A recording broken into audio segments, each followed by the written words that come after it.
Do you ever have those days where you just don't want to people? I've been having a couple over the last couple of days. I've had a lot go on over like if I think about what I've been doing, I've been creating a lot, I've been executing a lot, I've been materializing a lot, I've been organizing a lot, and plus then I do my clients as well. So there's been a lot going on, and then you wake up one day and you just go, no, like no, I'm just not doing it. And so, I just was thinking about it today as I cancelled some, or rescheduled, I should say, some sessions that I had because I'm just not there. Like I'm not in that headspace to be able to hold space for somebody else. So it's all about actually holding space for myself. And how years ago I would have pushed through that regardless, because it's what you do. You don't let people down. You don't, you've got to keep going. You've got to keep pushing. You've got to keep doing all of the things. And yet now I just realize that I'm just no use to anybody. And, when people are actually like paying for a service, I want to know that I'm actually bringing value to them. And it's just not, yeah, I'm not going to be bringing my full value on days like this. So I it started yesterday morning. Actually, it started Thursday night. And I know yesterday was the anniversary of my brother passing, and that always brings up like so much. Like you just sit in that and just really grieve that. But it's also about all of the things that I've been doing. So, when I wake up yesterday morning and I just feel empty, like completely empty, and your head's pounding, your body's telling you to stop. I now listen. And so I took the day to just be really gentle. And I couldn't bear to watch anything that had too much noise. I couldn't bear the lights. I couldn't bear too much of the noisiness of the world. So I just hunkered down underneath some blankets and I watched some fantasy movies and played games on my phone and just actually disappeared for an entire day. Today I woke up and I thought, no, I'm ready to get back into life again. And then the thought of doing what I needed to do this morning, just I thought, no, no, sorry, but no, we're not doing it again. This isn't getting into a pattern of laziness or I don't know, that hiding away or whatever. Because if you recognize it and you actually allow yourself to have a couple of days like this, then you set yourself up to be cool for like weeks, months before it happens again. But I just think like our car needs petrol, our phone needs its battery charged. So do we. And so it's taking that time, and I call it the space between the notes. But I think that this actually gets a little bit beyond that, where it's actually just taking space for yourself.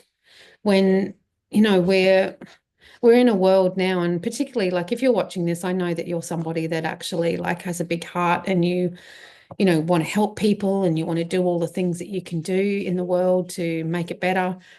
And so while you're out there, like giving, giving, giving, giving, giving, it is absolutely vital that we allow ourselves to replenish and also to receive.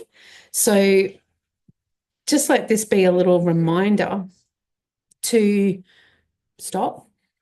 I call, that movie, The Hangover, where he says, check yourself before you wreck yourself. I think that this is one of those times where, yeah, just check yourself before you wreck yourself and give yourself that space that you need to, do whatever, like sit and stare at a goddamn tree if that's what you feel like you need to do. If you need to just hunker down and read a book and a good cup of tea, then do that. If you need to go and be in nature, do, but it's just not about, oh, when you feel like this, you go and do that. Just do whatever brings you like peace and shh, quieten down the noise that is absolutely everywhere. It's so beneficial for me. And I just wanted to drop that in here as a little reminder that maybe that could support you if you just allow yourself to just hold space for you. Holding space for you. I might talk about that a little bit more. Hang on.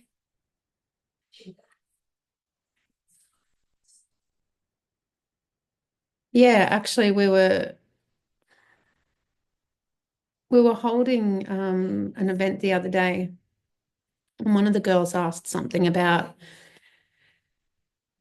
how do I start? I don't know how I start to actually really get that connection with myself and find out what I love and what I need and find that fairy tale love story that she's looking for is what she was asking. Like, how do I start to bring that fairy tale love story?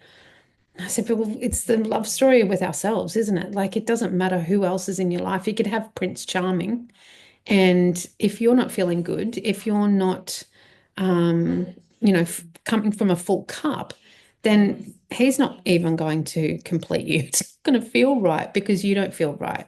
So this particular girl is somebody that holds space for a lot of people. And I said, you can hold other people in their absolute darkness without judgment, without needing them to be anything more than what they are currently. It's about actually doing that for ourselves. And it started a bit of a conversation around with one of the guys that was there. And he said, I just realized that I just never do that. Like if I feel down or if I feel myself, like he said, I'll busy myself or I'll distract myself with something so that I can just like, no, no, no, I don't have time. I'm not going to sit there. And I said, it's such a shame that we don't let ourselves do that because I watch a lot of these, I call them swashbuckling adventures. I love like those adventurous films where they've got to go and find treasure or, like Lord of the Rings and The Mummy and Sahara and all these ones. There's actually a good one at the moment. Guy Ritchie did it, and it's the Fountain of Youth. If you need something good to watch, that's a bit of fun. Um, but they never find the treasure at the top of a hill with the sunlight bearing down on it. It's always buried somewhere in a cave, under the water, in a sunken ship. It's always somewhere in the darkness. And so our treasure is also buried in our darkness. So, giving yourself that space to go on that adventure, on that journey into your perceived darkness to find the treasure that's waiting there for you to find it. And we don't ever get there if we don't stop, if we don't take those moments of just stillness and solitude. Solitude for me is like a drug. I love it. And I find that it's absolutely necessary. And when I don't get it, I see my like that meter starts to go a bit. Too much peopling or not enough alone time is not good for me. So, as empaths and people that are sensitive to energy, we're not only picking up what's going on in our life, but we're picking up what's going on in our family's life, the people that live with us, the people we work with, the collective. So, yeah, it's like it needs to be a non-negotiable. Needs to be that like, oh no, sorry, I'm tapping out. Mm. That's where I am today. So I'm going to tap out. I just wanted to share it with you in case any of you needed to give yourself permission to just like step back and step out of the noise of life and hold space for yourself. I'll see you next time.